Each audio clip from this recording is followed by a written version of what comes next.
Assalamualaikum warahmatullahi wabarakatuh. Perkenalkan, nama saya Regesta Habibi Ginting dari Prodi Teknologi Pasca Panen dengan NIM 2403038. Baiklah, saya akan menjelaskan tentang laporan praktikum saya yang berjudul Lab Botani Umum Jaringan dengan dosen pengampu Salmiati MPD PhD. Baiklah, saya akan mulai. Pertama itu ada latar belakang, ada suatu struktur yang setingkat lebih kompleks dari sel. Struktur ini adalah jaringan. Apakah yang dimaksud dengan jaringan? Jaringan merupakan kumpulan sel yang mempunyai asal, fungsi, serta struktur yang sama. Pada beberapa literatur juga disebutkan bahwa jaringan memiliki akar asal muasal yang sama. Secara garis besar, pada tumbuhan hanya ada dua macam jaringan, yaitu jaringan muda, meristem, dan jaringan dewasa. Jaringan meristem bersifat selalu membelah diri dan sehingga memiliki fungsi menambah panjangnya akar dan batang karena selalu berada di bagian ujung. Pertemuan yang diawali dengan jaringan yang letaknya di bagian ujung yaitu dikenal dengan jaringan primer. Semua sel yang menyusun bagian tumbuhan dewasa berasal dari kegiatan sel-sel meristem. Pada proses pencapaian menuju pendewasaan, sel tidak hanya bertambah volumenya, tetapi juga strukturnya lebih termodifikasi untuk memenuhi fungsi fisiologis tertentu pada tumbuhan dewasa. Modifikasi untuk memenuhi fungsi khusus tersebut dinamakan dengan diferensiasi yang merupakan tahap pematangan sel. Selanjutnya itu ada tujuan praktikum. Yang pertama itu ada menjelaskan perbedaan jaringan muda, meristem, dan jaringan dewasa. Yang kedua itu ada menjelaskan macam-macam jaringan meristem. Yang ketiga itu ada menjelaskan macam-macam jaringan dewasa. Yang keempat itu ada menjelaskan perbedaan struktur jaringan muda dan jaringan dewasa. Yang kelima itu ada menjelaskan lokasi tempat terdapatnya jaringan tersebut pada tumbuhan. Berikut ini adalah alat-alatnya. Pertama itu ada pisau silet, yang kedua itu ada kaca preparat, yang ketiga itu ada pipet tetes, yang keempat itu ada penutup kaca preparat, yang kelima itu ada glass beaker, yang keenam itu ada mikroskop. Yang selanjutnya itu ada bahan-bahannya. Yang pertama itu ada lidah buaya, kedua itu ada daun tebu, yang ketiga itu ada daun sirsa, yang keempat itu ada batang sirih, yang kelima itu ada daun durian, yang keenam itu ada kulit buah pisang. Ini selanjutnya ini ada cara kerjanya. Pertama tuh, sebelum melakukan praktikum, siapkanlah mikroskop dan bersihkan sehingga mikroskop siap untuk mengamati. Yang kedua tuh ada bersihkan kaca benda dan teteskan air di atasnya. Ketiga itu ada bagilah tugas pembuatan kaca preparat pada semua anggota kelompok dan berilah kode pada setiap kaca benda.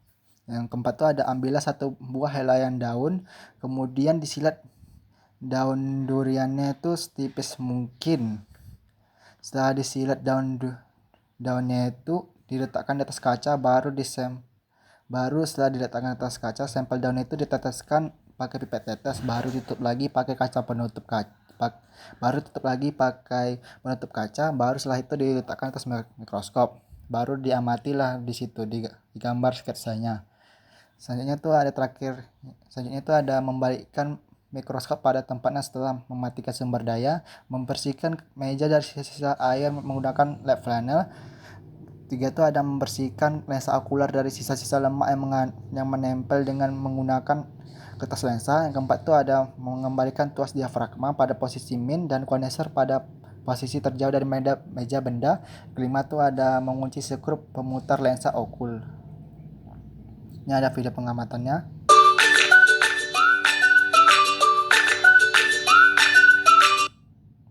Ini ada hasil praktikumnya. Yang pertama itu ada lidah buaya. Lidah buaya atau nama lainnya itu aloe vera adalah tanaman sukulen dari keluarga Asphodelaceae yang dikenal luas karena manfaatnya dalam bidang kesehatan, kecantikan, dan pertanian. Tanaman ini berasal dari daerah Jazirah Arab dan telah menyebar luas ke berbagai wilayah tropis dan subtropis di dunia. Lidah buaya memiliki daun berdaging tebal yang mengandung gel bening yang kaya vitamin akan nutrisi seperti vitamin, mineral, enzim, dan asam amino. Selanjutnya itu ada daun tebu. Daun tebu merupakan daun tidak lengkap yang terdiri dari dua bagian utama, helaian daun dan pelepah daun. Helai daun berbentuk pita memanjang dengan ujung meruncing dan memiliki tulang daun sejajar. Pelepah daun membungkus batang dan berfungsi melindungi serta mendukung posisi helai daun. Daun-daun ini tersusun secara berseling di sepanjang batang, memberikan struktur yang khas pada tanaman tebu. Dan ini tuh ada daun sirsa. Daun sirsa berasal dari tanaman Anoa muricata L yang dikenal dengan berbagai nama lokal seperti nangka Belanda atau durian Belanda. Daun ini berbentuk lonjong atau lancet, berwarna hijau mengilap di bagian atas dan lebih pucat di bagian bawah, dengan panjang sekitar 6-18 cm dan lebar dari 3-7 cm. Tanaman sirsa umumnya tumbuh di daerah tropis dengan ketinggian hingga 1000 meter di atas permukaan laut atau MDPL. Nah, selanjutnya tuh ada batang sirih. Batang sirih atau nama lainnya itu adalah Piper Bentley L, merupakan bagian penting dari tanaman sirih yang termasuk dalam family Piperaceae.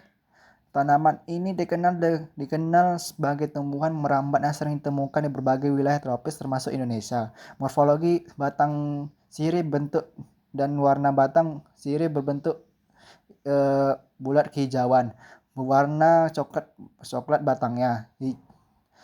Cicin batang sirih berperan sebagai penopang utama tanaman, memungkinkan daun untuk mendapatkan cahaya matahari yang cukup melalui pertumbuhan merambat.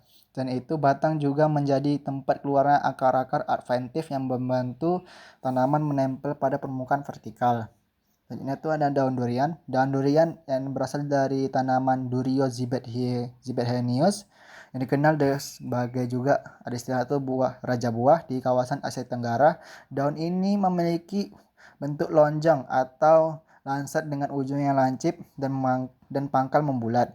Panjang daun dapat mencapai 10 cm atau lebih dengan lebar sekitar 4 cm, tergantung pada varietasnya. Permukaan atas daun berwarna hijau terang, sementara bagian bawahnya berwarna emas atau perak, memberikan ciri khas yang membedakannya dari daun tanaman lain. Selanjutnya tuh ada selanjutnya tuh ada kulit buah pisang. Kulit buah pisang atau lapisan luar yang melindungi daging buah pisang atau nama lainnya itu Musa spp. Kulit ini dari beberapa lapisan jaringan yang berfungsi sebagai pelindung alami terhadap kerusakan fisik dan serangan mikroorganisme. Secara umum, kulit pisang memiliki warna hijau saat buah masih mentah yang berubah menjadi kuning ketika sudah matang. Ketebalan kulit pisang bervariasi pada jenisnya. Misalnya ada pisang jenis pisang raja itu memiliki kulit yang lebih tebal dibandingkan dengan kulit pisang yang mengandung berbagai senyawa kimia seperti tanin, lignin, dan serat kasar. Kandungan nutrisi dalam kulit pisang dapat berbeda-beda tergantung kematangan buah pada tingkat pisangnya. Selanjutnya itu ada kesimpulannya. Pertama itu ada jaringan muda atau jaringan meristem adalah jaringan yang sel-selnya masih aktif membelah untuk mendukung pertumbuhan tumbuhan. Ciri khas dari jaringan meristem adalah sel-selnya yang berbentuk kecil, berdinding tipis, memiliki inti yang besar, dan belum mengalami spesialisasi. Sebaiknya jaringan dewasa merupakan hasil diferensiasi dari jaringan meristem yang telah mengalami spesialisasi untuk menjalankan fungsi tertentu. Sel-sel pada jaringan dewasa umumnya tidak aktif lagi membelah. Bentuk dan ukurannya lebih bervariasi, serta dinding selnya bisa tipis maupun tebal tergantung jenisnya. Yang kedua itu ada jaringan meristem. Dibedakan menjadi beberapa jenis. Misalnya berdasarkan asalnya itu ada jaringan meristem primer yang berasal dari perkembangan embrio dan berperan dalam pertumbuhan memanjang. Selain itu ada juga meristem sekunder yang berasal dari jaringan meristem dewasa yang kembali bersifat meristematis seperti kambium dan kambium gabus atau velogen. Berdasarkan letaknya, meristem dibagi menjadi meristem apikal yang terletak di ujung akar dan batang, meristem interkalor yang berada dari antara jaringan dewasa misalnya pada ruas batang rumput, dan meristem lateral yang terdapat pada samping batang dan atau akar yang berperan dalam pertumbuhan sekunder atau pertambahan diameter. Yang ketiga itu ada sementara itu jaringan dewasa terdiri dari beberapa macam. Jaringan pelindung seperti epidermis berfungsi melapisi dan melindungi permukaan organ tumbuhan, sedangkan periderm atau jaringan gabus menggantikan epidermis pada saat pertumbuhan menua. Jaringan dasar atau parenkim terdapat hampir di seluruh bagian tumbuhan dan berfungsi untuk fotosintesis, penyimpanan, dan dukungan struktur ringan. Jaringan penyokong terdiri atas kolenkim yang bersifat lentur dan sklerenkim yang keras dan serta tebal, membantu menjaga bentuk dan kekuatan tumbuhan. Jaringan pengangkut mencakup xilem yang berfungsi sebagai mengangkut air dari mineral dari akar ke daun, serta floem yang berfungsi mengangkut hasil fotosintesis dari daun ke seluruh bagian tumbuhan. Yang keempat itu ada struktur jaringan muda dan jaringan dewasa juga memiliki perbedaan yang jelas. Jaringan muda memiliki sel-sel yang seragam bentuknya, berdinding tipis, berukuran kecil, dengan inti yang besar dan aktif membelah. Sementara itu jaringan dewasa memiliki struktur yang lebih kompleks dengan sel-sel yang telah mengalami spesialisasi sesuai fungsinya. Memiliki dinding yang sel bisa menebal, vakula besar, tapi biasanya tidak aktif lagi membelah. Yang kelima itu ada dalam praktikum ini tujuan utamanya adalah untuk mengidentifikasi jenis-jenis jaringan tumbuhan dan memahami lokasi keberadaannya di dalam tubuh tumbuhan. Jaringan meristem apikal dapat ditemukan di ujung akar dan batang. Jaringan meristem interkalar berada di ruas batang, terutama pada tumbuhan monokotil seperti rumput, dan meristem lateral seperti kambium serta velogen ditemukan di bagian samping batang dan akar. Jaringan dewasa seperti epidermis berada di permukaan luar daun, akar, dan batang muda. Jaringan parenkim terdapat di bagian seluruh organ tumbuhan. Jaringan penyokong banyak ditemukan di batang dan daun, sedangkan jaringan pengangkut terdapat pada sistem berkas pembuluh yang menyebar di seluruh akar, batang, dan daun.